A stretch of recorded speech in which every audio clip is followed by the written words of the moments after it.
Son las 5 de la tarde y 10 minutos. Saludamos a Luis Rendueles y Manu Marlasca. Buenas tardes, ¿cómo estáis? Hola. Hola, buenas tardes. Feliz año. Igualmente. Igualmente. ¿Qué tal lo habéis llevado? ¿Bien?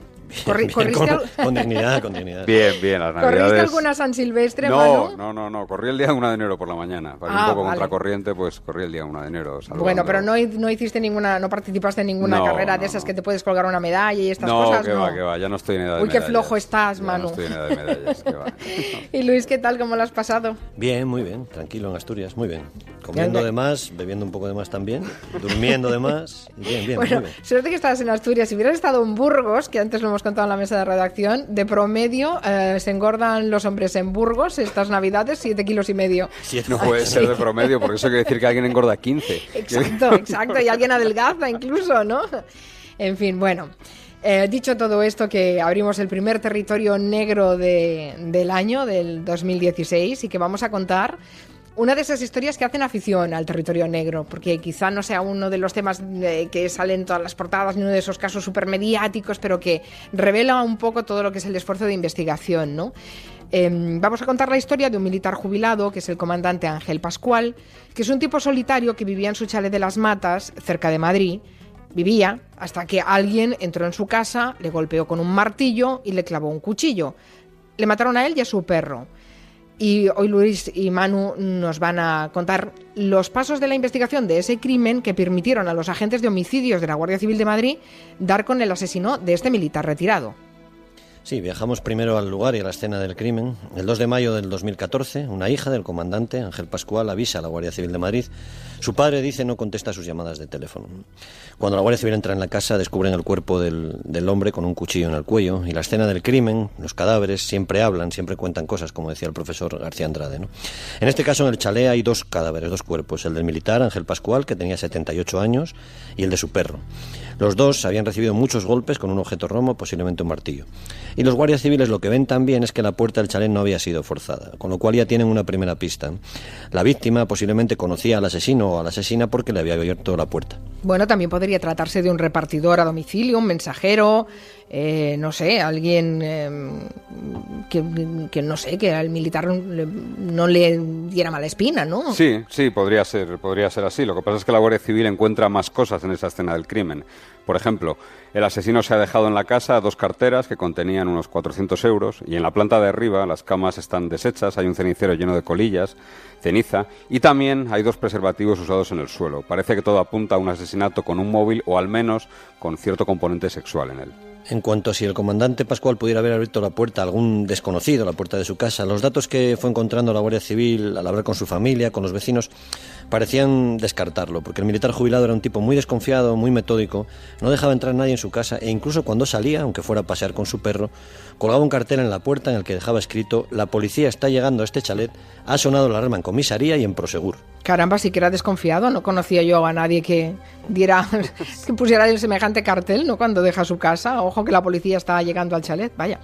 Habéis hablado de su familia, de sus hijos, de sus hermanos, que imagino es por donde fue investigando la Guardia Civil de Madrid para recabar también datos de él. Sí, lo que pasa es que ocurría como ocurre en otras muchas familias, ¿no? El comandante Pascual no tenía una muy buena relación con sus 3 hermanos, llevaba una vida bastante solitaria desde que se había jubilado del ejército y todos los hermanos Pascual admitieron ante la Guardia Civil que no había muy buena relación entre ellos. Ninguno, por ejemplo, conocía a sus sobrinos y no se invitaban ni siquiera a las bodas de sus hijos. Uno de los hermanos explicó a la Guardia Civil un dato que fue muy interesante, ¿no? Les contó que el militar asesinado solía presumir de que le gustaban las mujeres jóvenes y también presumía de tener relaciones sexuales con su asistenta, una mujer 20 y tantos años más joven que él, con la que, y leemos la declaración del hermano, se lo pasaba muy bien y a la que pagaba 100 euros extra para que fuera a verle 2 veces por semana, ¿no? También contó, además, que esa mujer podía estar molesta porque el comandante Pascual, casi bordeando los 80 años, le había pedido que fuera solo una vez por semana porque no resistía ya físicamente sus encuentros. Vaya, esto es un dato interesante. ¿Pudo haber sido el crimen la consecuencia entonces de un chantaje, de algún incidente por motivos sexuales? Con esa información, la Guardia Civil naturalmente interroga a la asistenta del comandante y ella confiesa que sí, que mantenía relaciones sexuales en la casa.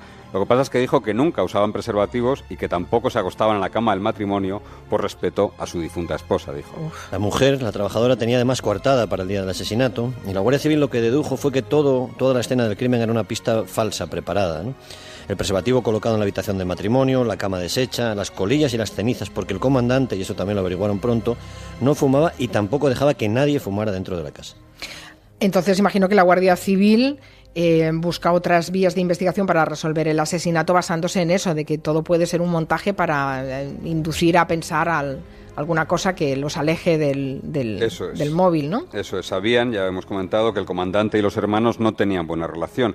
Y va a ser uno de los hermanos pequeños, Francisco Pascual, de 74 años, 4 menos que la víctima, el que se explaye más con los investigadores de la Guardia Civil, que, como dicen, se mostraron encantados de darle carrete y de escucharle todo lo que él quiso. Francisco, el hermano pequeño, vive en Béjar, en la provincia de Salamanca, y cuenta a los investigadores de la Guardia Civil que la culpa de todas esas tensiones familiares eran de Ángel, del hermano asesinado, ¿no? Que apenas un mes antes de la muerte, el comandante Pascual se insinuó a una de sus cuñadas y le ofreció incluso irse a vivir con él, ¿no? Declara textualmente: le dijo a la mujer de nuestro otro hermano que se fuera a vivir con él, que estaría mejor con él que con mi hermano, y a partir de esto rompieron la relación. Otro hermano también había salido mal con el militar por unas diferencias de criterio, digamos, sobre el valor real de unas monedas de colección que el comandante le había regalado. ¿Y este hermano, Francisco, sí tenía buena relación con el militar asesinado? Él dijo que sí, que siempre se había llevado muy bien, que habían coincidido en el Sáhara entonces español, los dos eran militares.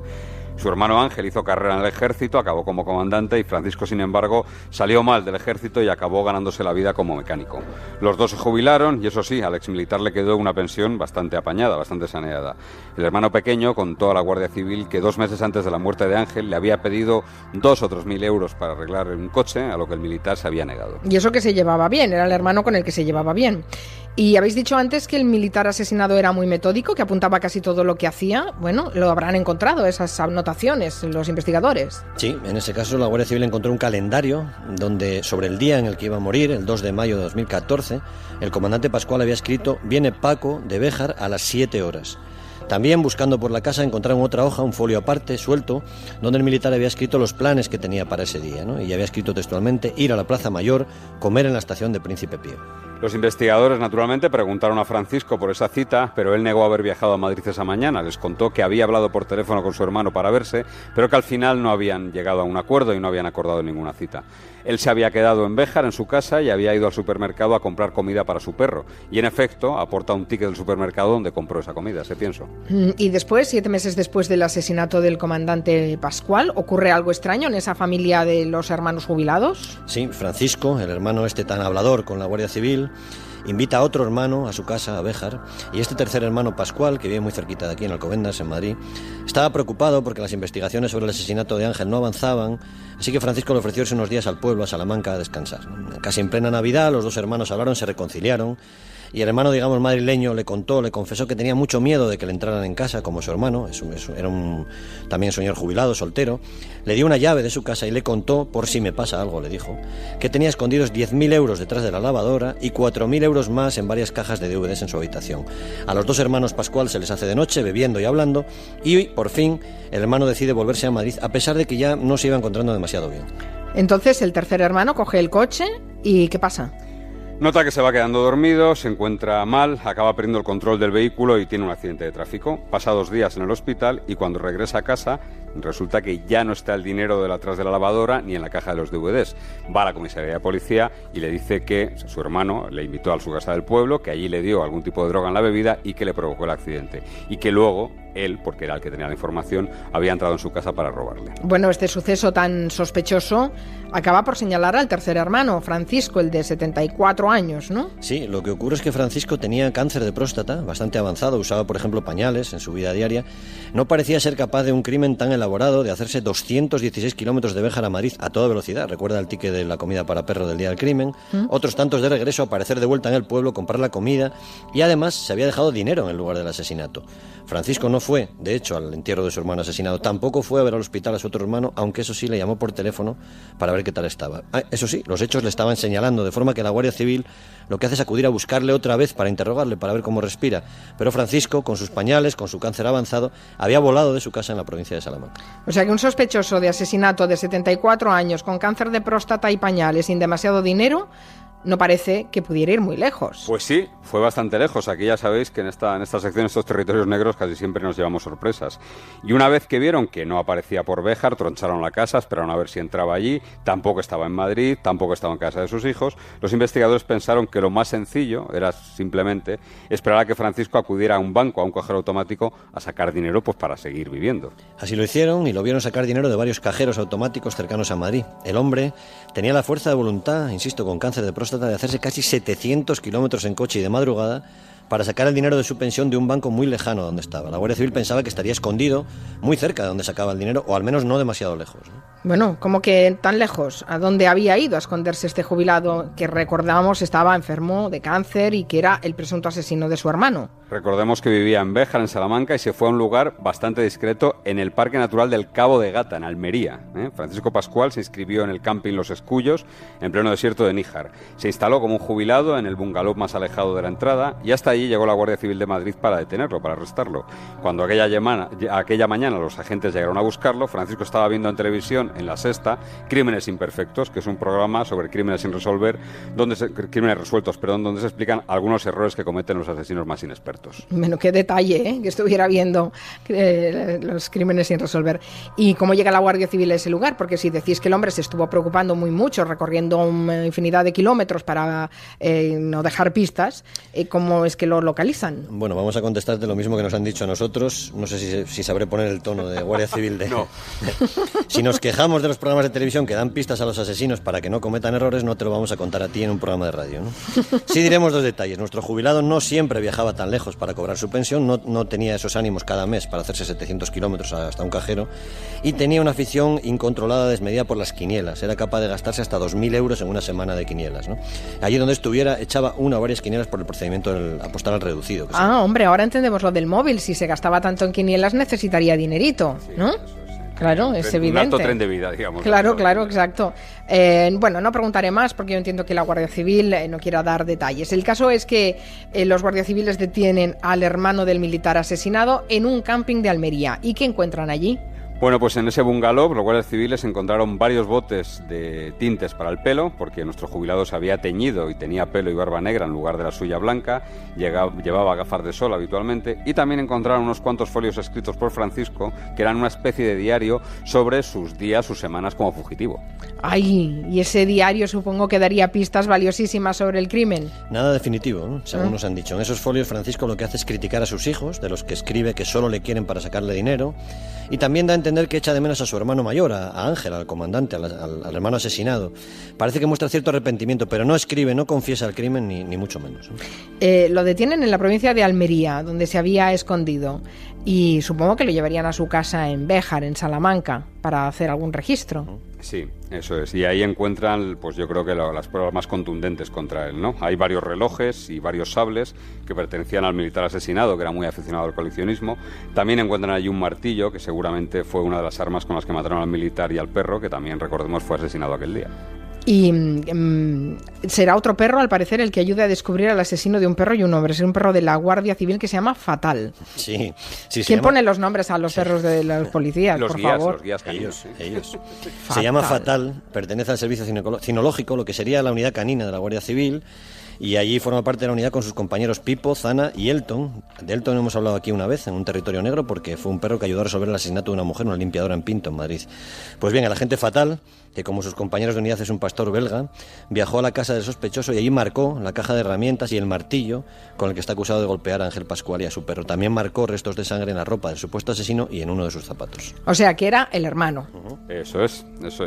Y por cierto, aprovechando esto, ahora que me habéis dado pie, hay una asociación que se llama Héroes de Cuatro Patas, para si alguien está interesado en cuando estos perros se jubilan, cuando dejan del servicio activo, digamos, hay una asociación que se preocupa de buscarles hogar, porque no siempre pueden acabar en manos de sus guías, aunque muchos perros jubilados viven con sus guías, pero hay otros que están en adopción y son perros, bueno, pues que se jubilan anticipadamente, algunos porque han tenido algún problema de salud y otros porque son mayores ya y ya no son válidos para el servicio activo. Te lo iba a preguntar, porque muchas veces no sabemos qué pasa con estos perros que hacen toda una una vida profesional y activa, ¿no? Hay muchas veces que los guías se quedan con ellos. Nosotros tenemos un buen amigo que se llama Raúl, que es guardia civil, experto, sus perros son especialistas en armas y explosivos, que sus perros acaban viviendo con él cuando se jubilan, y lo que pasa es que en otros casos no pueden, los guías no pueden asumir eso, y se dan en adopción completamente gratis, y bueno, son perros estupendos y que desde luego han dado unos servicios impagables como este.